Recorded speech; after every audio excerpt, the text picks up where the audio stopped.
All right, welcome to SBCU. So everyone obsesses over their race gear and how to get set up, and I'm actually headed out to New Zealand to race Ironman New Zealand, and fortunately I have a wind tunnel at my disposal. So every Tuesday night here, I've been messing around with pretty much every piece of equipment, my position, working with our fit team to figure out what is the sweet setup. And I've learned a lot that might be a little bit different than what I would have done in the past. This will be my third Ironman. Now my bike changes pretty much daily, but a few things that have kind of come out to it. It's been about a 6-9 month training period around this to get ready. I'd say the biggest one from the fit standpoint. I've actually gone a little bit taller in the front end, and that partnered with the Sitero saddle. The Sitero saddle's been awesome. It pretty much has opened up my pelvis quite a bit. So this is actually more relaxed than I would have done in the past. Through a lot of work in the wind tunnel, I'm not actually giving anything up in aerodynamics. I'm actually a little bit more relaxed and can tuck my head in a little bit more with the bars higher. And with the saddle, I've found I can run way better off the bike. So my run is way stronger, and actually I'm focused more on the run this year than on the bike. But of course, you know, if you play the equipment game right, you can be a little bit better on both, hopefully. So we'll see on that side. The second one, we get a lot of questions about what's kind of the key thing you could do to your bike to just be cleaner. This doesn't really matter what product you're on, what frame or anything like that. Just clean up the bike. If you clean up the bike, you're gonna save an aero drag. So the amount of gels and things we see taped to top tubes, I'm going to run a kit with a couple pockets in the back. In addition, on the Shiv, we have the Fuelcell, where I can put about 10 gels lined up in here. And I'm actually going to run some rice cakes that I put in the back of here that can form perfectly the shapes. It's nice and aero, and I can grab it at about mile 60. So that'll be awesome. Rice cakes with peanut butter and jelly, they're rad. Highly recommend it.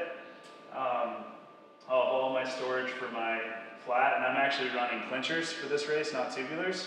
So I'm going to run my tube in here with a single tire lever. I'm going to run with a CO2 in the head on this side and an extra CO2 canister off the back of the Sitero. So that gives me all of my food, and then all of my storage in case anything bad happens. So knock on wood, that doesn't happen. And then the big one that we get a lot is about hydration, what to do. And I'm basically running the Craig Alexander setup. He runs very similar on his bike. I don't have it on here right now, but I'm going to run a single bottle and cage with my Garmin in between the bars. I'm going to run my Fuelselage as my go-to, so I have a single hose. This will have one bottle worth inside the down tube, and then this is really just my reserve rack. So I'll carry one bottle back here. I only go to this if for some reason I miss an aid station. I'm only going to go to every other aid station, but it should work out pretty well. So I stay in the aero tuck. I don't carry extra weight. I don't have 3 gallons of water back here, just enough to get me through. Now on the equipment side, I've been battling what to do on wheels, what to do on helmets. I'm electing to race with S-Works McLaren TT helmet versus the Evade. It's honestly only a little bit faster on me. On some athletes, the Evade is actually just as aerodynamic as this. But for me, this is a little bit faster. So I'm going to tuck in with the TT helmet. A lot of the others will race with the Evade. Depending upon the conditions and heat, people will kind of change based upon that.